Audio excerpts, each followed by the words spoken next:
వాడుపోతే వీడు వీడిపోతే వాడు అన్నట్టుగా రాజకీయాలు చూస్తూనే ఉన్నాం.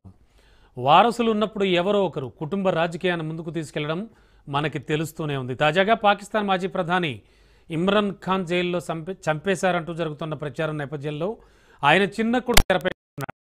ఇమ్రాన్ ఖాన్ చిన్న కుమారుడు కాసిం ఖాన్ పాకిస్తాన్ ప్రభుత్వ అధికారులు కుటుంబ సభ్యులను తండ్రి కలిసి అనుమతి ఇవ్వడం లేదంటూ మండిపడ్డాడు.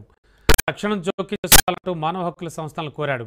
ఖాన్ ఉన్నాడని ప్రతి పరిణామానికి పాకిస్తాన్ ప్రభుత్వమే బాధ్యత వహించాల్సి వస్తుందని కాసిం హెచ్చరిస్తున్నాడు. కాసిం ఖాన్ ఇమ్రాన్ ఖాన్ మాజీ భార్య బ్రిటిష్ జర్నలిస్ట్ జెమిమా గోల్డ్ స్మిత్ల కుమారుడు. 1999లో జన్మించిన కాసిం ఖాన్ ఇసాక్ ఖాన్ తమ్ముడు. ఇక తల్లిదండ్రులు విడిపోయిన తర్వాత లండన్కు వెళ్లే ముందు పాకిస్తాన్లోనే యూకేలోని బ్రిస్టల్ విశ్వవిద్యాలయంలో ఆంథ్రోపాలజీ అభ్యసించాడు. 2023లో విశ్వవిద్యాలయం నుంచి పట్టభద్రుడయ్యాక మిఫోను స్థాపించాడు. ఇన్ఫ్లుయెన్సర్లను బ్రాండ్లతో అనుసంధానిస్తూ వారి కంటెంట్ ద్వారా డబ్బు సంపాదించేలా ఏర్పాటు చేశాడు. సోదరుడు సులైమాన్ లాగా ఖాసిం కూడా రాజకీయాలకు దూరంగా ఉన్నాడు. ఇమ్రాన్ ఖాన్ కలుస్తారని కానీ రాజకీయ పార్టీల్లో చేరరని గతంలో చెప్పారు.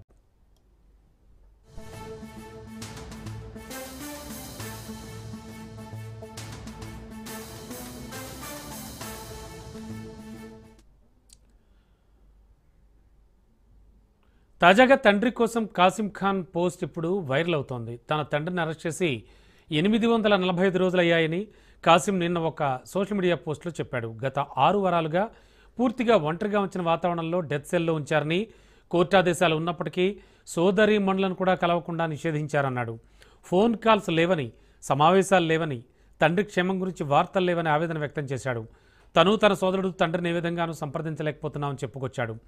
తన తండ్రికి ఏం జరిగినా అందుకు పాకిస్తాన్ ప్రభుత్వం అంతకంతకు అనుభవిస్తుందన్నాడు. ఇమ్రాన్ ఖాన్ పాకిస్తాన్ ఉద్యమంలో కీలక పాత్ర పోషించిన సివిల్ ఇంజనీర్ ఇక్రముల్లా ఖాన్ నియాజీ షౌకత్ ఖానుం దంపతులకు జన్మించాడు. ఇమ్రాన్ ఖాన్కి 4 సోదరీమణులు రుబీనా ఖానుం, అలీమా ఖానుం, ఉజ్మా ఖానుం, రాణి ఖానుం. ఇమ్రాన్ ఖాన్ 3 సార్లు వివాహం చేసుకున్నాడు. మొదటి భార్య ప్రస్తుతం ఆయన వారసురాలుగా భావిస్తోన్న సులైమాన్ కాసిం తల్లి జెమిమా గోల్డ్ స్మిత్. వాళ్ళు 1995లో వివాహం చేసుకుని 2004లో విడిపోయారు. 2015లో బ్రిటిష్ పాకిస్తానీ జర్నలిస్ట్ రెహమ్ ఖాన్ వివాహం చేసుకున్న కొన్ని నెలల తర్వాత ఇద్దరు విడాకులు తీసుకున్నారు. 2018లో తన ఆధ్యాత్మిక మార్గదర్శి బుష్రా బీబీని వివాహం చేసుకున్నాడు ఇమ్రాన్ ఖాన్.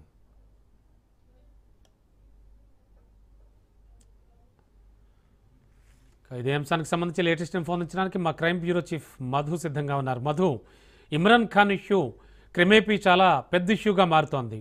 అండ్ ఇప్పుడు కొడుకు తెరపైకి వచ్చాడు. అతను చేసినటువంటి పోస్ట్ వైరల్ అవుతోంది. మధు, రమణ, ఇక్కడ ఒకటే క్వశ్చన్, ప్రధానంగా కూడా ఒకటే క్వశ్చన్ వినిపిస్తుంది. ఇమ్రాన్ ఖాన్ బ్రతికున్నారా, చనిపోయారా, చంపేశారా? సింపుల్గా ఈ మూడిటికి సమాధానం ఇప్పుడు బయటికి రావాలి. బ్రతికి ఉంటే ఆయన బ్రతికే ఉన్నాడు అని అక్కడ ఉన్నటువంటి ప్రభుత్వం చెప్పడానికి నిమిషం పని, జస్ట్ చెప్పేయచ్చు బ్రతికే ఉన్నాడు, ఇది మా హామీ, అందులో ఎటువంటి డౌటు లేదు అని వీడియోను ఆడియోను రిలీజ్ చేసే అధికారం, పవర్ అంతా కూడా పాకిస్తాన్ దగ్గర ఉంది. కానీ ఎందుకని రిలీజ్ చేయట్లేదు? ఇక్కడే ఎవరికైనా డౌట్లు వస్తాయి. పోనీ ఏదో కామన్ మ్యానా, ఏదో సీదా మనిషి కాదు, అతను ఒక లీడర్, ఒక పార్టీకి అధ్యక్షుడు. అటువంటి ఇమ్రాన్ ఖాన్ పరిస్థితి ఏంటి అన్నది 845 రోజులుగా జైల్లోనే ఉన్నటువంటి అతన్ని కొన్ని వారాలుగా పూర్తిగా కూడా అతని ఆరోగ్యం క్షీణించేలాగా చేయడం, చేసిన తర్వాత అతను చనిపోయేలాగా చేయడం, లేకపోతే చంపేశారనేటటువంటి అనుమానాలతో మొత్తం అందరూ కూడా, అంటే ఆయన మద్దతుదారులు ఎవరైతే ఉన్నారో రోడ్ల మీదకి వచ్చారు, కుటుంబ సభ్యులు కూడా వచ్చారు. ఓకే, ఆ పార్టీకి సంబంధించినటువంటి నాయకులకు, కార్యకర్తలకు చూపించకపోయినా పర్లేదు అనుకుందాం, కనీసం కుటుంబ సభ్యులకైనా చూపించాలి కదా. ఇదిగో మీరు వచ్చి చూడండి, మీ ఇక్కడ ఉన్నటువంటి ఇమ్రాన్ ఖాన్, జైలు లోపల ఉన్నటువంటి ఇమ్రాన్ ఖాన్ బ్రతికే ఉన్నారు అని చూపించాలి. మరి అలా కూడా చూపించట్లేదు. ఎంతసేపటికి బ్రతికే ఉన్నారు అంటూ కూడా కోర్టుకు చెప్పడంతో పాటు అక్కడ ఉన్నటువంటి జైలు అధికారులు కూడా ఇదే మీడియాకు కూడా చెప్తున్నారు, అక్కడ ఉన్నటువంటి వారందరికీ కూడా చెప్తున్నారు. ఎస్, ఇదంతా కూడా పక్కన పెడితే ఇన్సైడ్లోకి వెళ్ళాం. జైలుకు సంబంధించినటువంటి ఇన్సైడ్ వ్యవహారాలు, పాకిస్తాన్కు సంబంధించినటువంటి రాజకీయాలకు వెళ్తే ఇమ్రాన్ ఖాన్ ఒక వెలుగాడు. ఆయన మొత్తం పాకిస్తాన్ను ఉగ్రవాదుల సంస్థలు కావచ్చు, లేకపోతే అక్కడ ఉన్నటువంటి వ్యవస్థ కావచ్చు, వాటన్నిటిని కూడా కొంత మార్చాలి. భారతదేశం లాంటి డెవలప్ అవుతున్నటువంటి కంట్రీస్ ఏవైతే ఉన్నాయో, శక్తివంతంగా ఉన్నటువంటి దేశాలు ఏవైతే ఉన్నాయో, ఆ దేశాలలాగా పాకిస్తాన్ కూడా ఎదగాలి అనేటటువంటి ఆలోచన ఉన్నటువంటి వ్యక్తి ఇమ్రాన్ ఖాన్. అందులో ఎటువంటి డౌటు లేదు. ఎస్ ఇమ్రాన్ ఖాన్ కొడుకులు కూడా విదేశాల్లో అంటే యూకే లాంటి కంట్రీస్లో కూడా గొప్ప ఉన్నతమైనటువంటి చదువులు చదివి తర్వాత మళ్ళీ పాకిస్తాన్కి వచ్చి అక్కడ కూడా వ్యాపారాలు వదిలిపెట్టారు, ఇతర దేశాల్లో కూడా వ్యాపారాలు వదిలిపెట్టారు.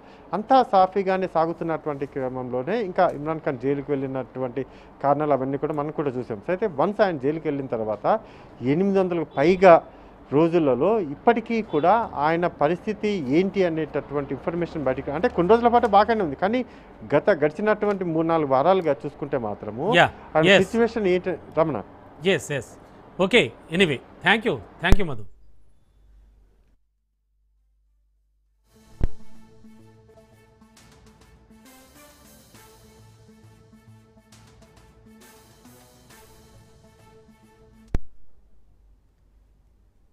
ఇక ఇవి బులెటిన్ విశేషాలు చూస్తూనే ఉండండి రాజ్.